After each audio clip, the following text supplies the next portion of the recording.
Hi everyone, so this video is about IBPS RRB clerk mains 2024।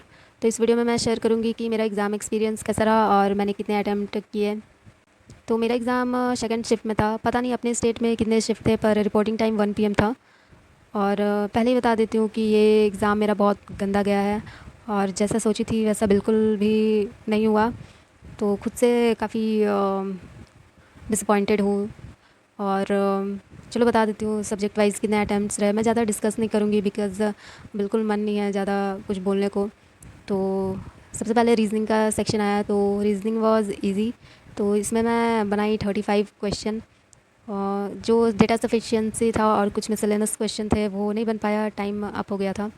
उसके बाद computer का section आया, तो कंप्यूटर में मैं बनाई हूँ 28। इसमें से कुछ कुछ क्वेश्चंस में डाउट थे पर मैं उसको भी आंसर कर दी। फिर आया जीए का सेक्शन, तो जीए वाज हॉरिबल क्योंकि स्किप करे जा रही थी क्वेश्चंस। सोची चलो नेक्स्ट क्वेश्चन शायद उसका आंसर आएगा, पर ऐसे 5 क्वेश्चन 10 क्वेश्चन ऐसे स्किप करते गई पर कोई भी आंसर मुझे नहीं आ रहा था।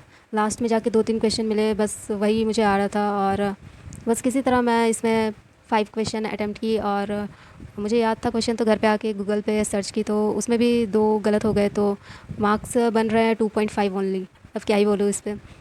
फिर जीए के बाद तो काफ़ी इम्पैक्ट पड़ गया था परफॉर्मेंस पे। मैं फिर उसके बाद अच्छा परफॉर्म कर ही नहीं पाई। उसके बाद आया था इंग्लिश का सेक्शन, तो सबसे पहले तो 1-2 मिनट में एकदम से रुक गई थी कि ये क्या हो गया मेरे साथ। मतलब जीए इतना गंदा हुआ, मतलब उसका डर लगने लगा कि सेक्शनल ही क्लियर नहीं होगा। तो बहुत ज़्यादा डर लग रहा था उस वक्त। पर फिर 1-2 मिनट लेके खुद को शांत करी, फिर इंग्लिश अटैम्प्ट करी। तो इंग्लिश में सारे टॉपिक के क्वेश्चंस अटैम्प्ट की, कुछ कुछ मतलब छोड़ दी, डाउट हो रहा था। तो ऐसे करके इंग्लिश में 31 अटैम्प्ट हुए। फिर आया क्वांट्स का सेक्शन, तो क्वांट्स देखने में तो लगता है कि सारे क्वेश्चन बन जाएंगे, पर बनाने टाइम पता नहीं बनता ही नहीं है। तो स्टार्ट की थी अप्रॉक्सीमेशन से और इनइक्वलिटी ये बन गए। उसके बाद एक डीआई बनाई थी जिसमें male plus female, male minus female का रेशियो दिया हुआ था, वो वाला बनाई। यहाँ तक तो ठीक चल रहा था, पर उसके बाद एक कैसलेट ट्राई करी, सोल्ड एंड अनसोल्ड वाला, तो वो उसमें मैं फंस गई। उसमें टाइम वेस्ट हुआ। फिर और एक डीआई में ट्राई करी, वो भी मुझे नहीं आया समझ में। फिर अरिथमेटिक के क्वेश्चन ट्राई करी, 1-2 बनाई, वो भी नहीं बना मेरे से। फिर मैं एकदम से रुक गई, मतलब मेरा माइंड ही काम करना बंद हो गया था। मैं पूरा ब्लैंक हो चुकी थी कि ये क्या हो रहा है, एक भी क्वेश्चन बन ही नहीं रहा है।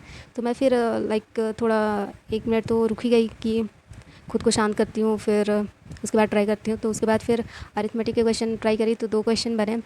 एक तो पार्टनरशिप वाला था, 1800 शायद आंसर आया था, और एक एनुअल सैलरी वाला था, वो मैं बनाई थी। उसके बाद फिर वापस मैं कैसलेट सोल्ड एंड अनसोल्ड वाला ट्राई करी, पर फिर उस टाइम भी नहीं बना, गलत, मतलब आंसर मैच ही नहीं हो रहा था। तो लास्ट के 7-8 मिनट इसी में चले गए मेरे, पूरा टाइम मेरा वेस्ट हो गया। मतलब बिल्कुल अच्छा नहीं लग रहा था कि ये क्या हो गया क्वांट्स में। बिल्कुल सेटिस्फाइड नहीं थी अपने अटैम्प्ट से, क्योंकि सिर्फ 16 ही अटैम्प्ट हुए हैं क्वांट्स में और अच्छा परफॉर्म कर सकती थी, पर उस वक्त हुआ नहीं। तो एकदम से सारा कुछ फ्लैशबैक हो जाता है कि इतने 1 सालों का प्रिपरेशन होता है, फिर इस एक दिन के लिए हम वेट करते हैं, पर उस एक दिन में ही अच्छे से परफॉर्म नहीं कर पाते, तो बहुत बुरा लगता है। तो मेरे जो टोटल अटैम्प्ट्स हुए हैं वो है 115, 115। तो लास्ट ईयर तो अपने स्टेट का कट ऑफ ही गया था 115। तो इसमें तो कोई चांस ही नहीं लग रहा है मुझे, क्योंकि अगर मैं मैक्सिमम भी लूँ तो 20 तो कम आते ही हैं मार्क्स, तो 95 तक आ सकते हैं मार्क्स। तो कट ऑफ तो 100 से नीचे जाएगा ही नहीं, तो उम्मीद करके कोई फ़ायदा नहीं है इस एग्ज़ाम से। तो बस यही था। आप लोग भी बताना आप लोग का एग्ज़ाम कैसा गया और कितने अटैम्प्ट्स रहे।